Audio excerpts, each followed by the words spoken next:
जनता और अंतर्राष्ट्रीय समुदाय को प्रेस ब्रीफिंग कार्यक्रम में शामिल होने के लिए शुभकामनाएं। मैं क्यावज़ॉ राष्ट्रीय एकता सरकार (NUG) के राष्ट्रपति कार्यालय का प्रवक्ता हूं। हाल ही में एक चीनी फिल्म अभिनेता के म्यांमार सीमा पर तस्करी का शिकार होने के मामले के बाद मानव तस्करी की स्थिति को लेकर क्षेत्रीय और अंतर्राष्ट्रीय स्तर पर चिंताएं उठी हैं। अतीत में म्यांमार की सेना ने अपने हितों की सेवा के लिए वर्षों तक खुन सा और लो हसिन हान जैसे अंतर्राष्ट्रीय अपराधियों, जो कि कुख्यात ड्रग लॉर्ड्स थे, को संरक्षण और सहयोग दिया था। आज जबकि आतंकवादी म्यांमार सैन्य परिषद बढ़ते राजनीतिक और सैन्य दबाव के कारण ऑनलाइन घोटालों और संबंधित आपराधिक सिंडिकेट्स से लड़ने का दावा करती है, यह स्पष्ट है कि उनके पास ऐसे आपराधिक नेटवर्क को समाप्त करने का कोई वास्तविक इरादा नहीं है, जो उनके वित्तीय हितों से जुड़े हैं।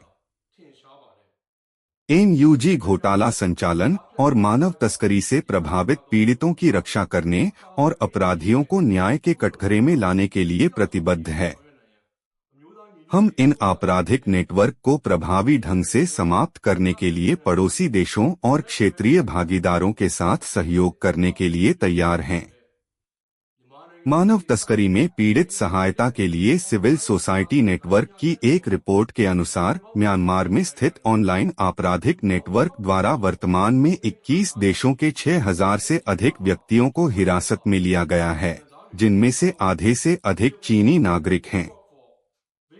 आतंकवादी म्यांमार सैन्य परिषद की ऐसी गतिविधियों में मिलीभगत और साझेदारी के कारण पड़ोसी देशों के निर्दोष नागरिकों सहित हजारों निर्दोष नागरिक इन तस्करी योजनाओं के शिकार हो गए हैं।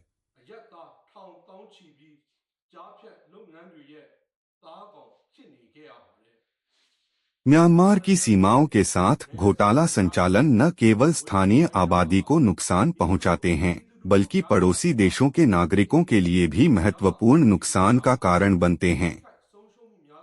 ये गतिविधियां पर्यटन, सीमा सुरक्षा और क्षेत्रीय स्थिरता को खतरे में डालती हैं।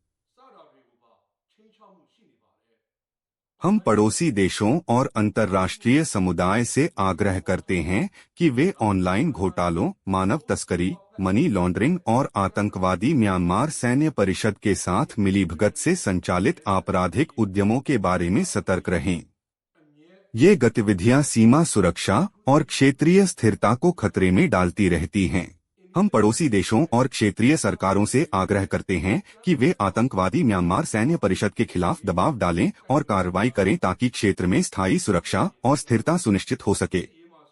दूसरे, मैं यह बताना चाहता हूं कि आतंकवादी म्यांमार सैन्य परिषद ने 2024 में अभूतपूर्व नुकसान और असफलताओं का सामना किया है, नुकसान जो म्यांमार की सशस्त्र सेनाओं के इतिहास में अद्वितीय हैं। विशेष रूप से ब्रिगेडियर जनरल, मेजर जनरल और कर्नल के रैंक के 53 अधिकारियों की हत्या, घायल या कब्जा किया गया, जो इन हारों का स्पष्ट प्रमाण है। युद्ध के मैदान में महत्वपूर्ण नुकसान झेलने के बावजूद आतंकवादी म्यांमार सैन्य परिषद ने नए साल की अवधि और 2025 की शुरुआत में भी नागरिकों पर हिंसक हमले जारी रखे हैं। नागरिक क्षेत्रों पर हवाई हमले, जैसे कि क्योंकनी माव गांव, क्योंकप्यू टाउनशिप, राखाइन राज्य और काचिन राज्य में तानिन, जहां कोई सक्रिय लड़ाई नहीं थी, उनकी क्रूरता के प्रमुख उदाहरण हैं। बढ़ती हार का सामना करते हुए म्यांमार सैन्य परिषद ने न केवल नाबालिग युवाओं बल्कि वयस्कों को भी जबरन भर्ती करने के लिए मनमाने अपहरण और जबरन भर्ती का सहारा लिया है। ये अवैध प्रथाएं अब व्यापक हो गई हैं, जो पूरे देश के शहरों और कस्बों में फैली हुई हैं।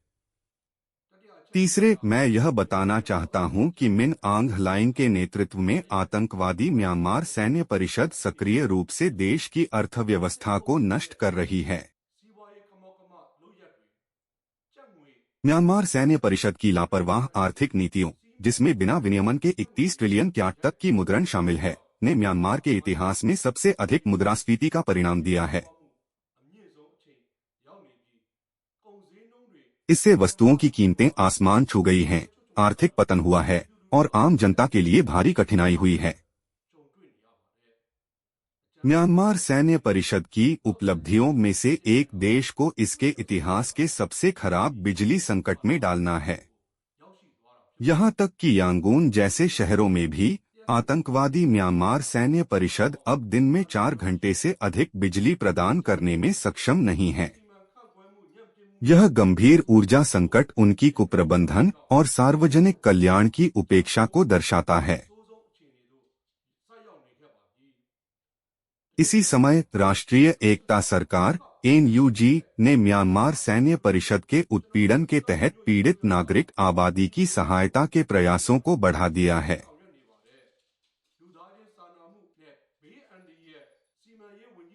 2024 में मानवतावादी मामलों और आपदा प्रबंधन मंत्रालय ने कुल 7.7 बिलियन क्याट की मानवीय सहायता प्रदान की। इस सहायता में से 5 बिलियन क्याट से अधिक आंतरिक रूप से विस्थापित व्यक्तियों IDPs की ओर निर्देशित किया गया।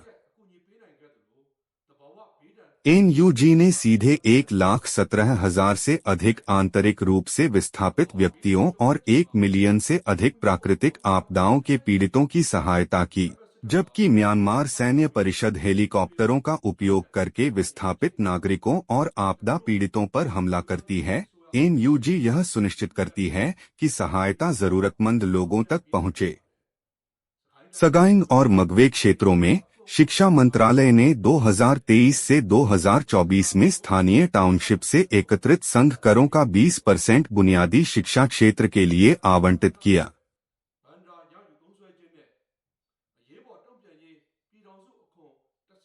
इसके अतिरिक्त 10% संघ करों को आपातकालीन शिक्षा पहलों की ओर निर्देशित किया गया। कुल मिलाकर लगभग 6 बिलियन क्याट 43 टाउनशिप में वितरित किए गए। इन निधियों ने जमीनी और ऑनलाइन स्कूलों, संघर्ष प्रभावित क्षेत्रों में अस्थायी स्कूलों, कार्यालय आपूर्ति CDM, सिविल अवज्ञा आंदोलन, शिक्षकों, स्वैच्छिक शिक्षकों और आवश्यक शिक्षण सामग्री का समर्थन किया।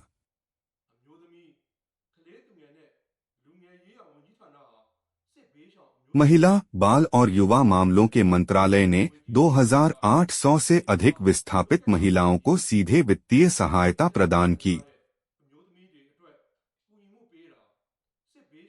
इसने यौन हिंसा के पीड़ितों का समर्थन किया, विस्थापित गर्भवती महिलाओं के लिए प्रसव लागत को कवर किया और स्तनपान कराने वाली माताओं और मासिक धर्म स्वच्छता आपूर्ति की आवश्यकता वाली महिलाओं को सहायता प्रदान की।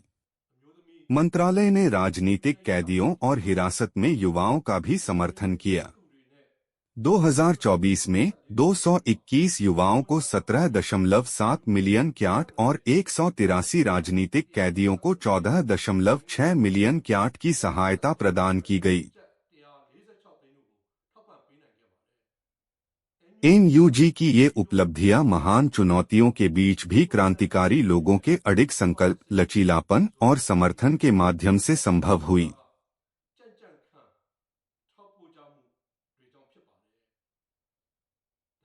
हालांकि यह सहायता केवल कुछ आवश्यकताओं को पूरा करती है। यदि अंतर्राष्ट्रीय समुदाय प्रभावित आबादी को अधिक प्रभावी और समय पर मानवीय सहायता प्रदान कर सके, तो लोगों की पीड़ा को काफी हद तक कम किया जा सकता है। इसलिए हम अंतर्राष्ट्रीय समुदाय से आग्रह करते हैं कि वे जरूरतमंद लोगों को प्रभावशाली सहायता प्रदान करने के लिए कदम उठाएं। एक और बिंदु जिसे मैं उजागर करना चाहता हूं, वह यह है कि जबकि हम एक नए संघीय लोकतांत्रिक संघ की स्थापना के लिए लड़ रहे हैं, हम पहले से ही अपने जातीय सहयोगियों के साथ मिलकर इस संघीय संघ की नींव रख रहे हैं। उदाहरण के लिए, स्वास्थ्य मंत्रालय ने हाल ही में करेन्नी और चिन राज्यों में सेवा देने के लिए डॉक्टरों और कर्मचारियों की भर्ती और तैनाती करके स्थानीय समुदायों को आवश्यक सेवाएं प्रदान करने के लिए सहयोगी जातीय संगठनों के साथ काम किया है। मैं दुख के साथ यह बताना चाहता हूं कि हमारी राज्य सलाहकार दाव आंग सान सू की 1989 से 4 बार कैद की गई हैं। 14 जनवरी 2025 तक उन्होंने कुल 19 साल हिरासत में बिताए हैं। मैं यह दोहराना चाहता हूं कि दाव आंग सान सू की और अन्य सभी अन्यायपूर्ण रूप से हिरासत में लिए गए लोगों को तुरंत और बिना शर्त रिहा किया जाना चाहिए। निष्कर्ष में, म्यांमार में चल रहे मानवाधिकार उल्लंघनों को रोकने, नागरिकों की हत्या को समाप्त करने, आतंकवादी म्यांमार सैन्य परिषद द्वारा किए गए सीमा पार अपराधों को रोकने और देश की अर्थव्यवस्था को पुनर्निर्मित करने के लिए ताकि लोग अपनी कठिनाइयों से बाहर निकल सकें, राष्ट्रीय एकता सरकार NUG जातीय सहयोगियों और क्रांतिकारी बलों के साथ मिलकर 2025 में अपने प्रयासों को तेज कर रही है।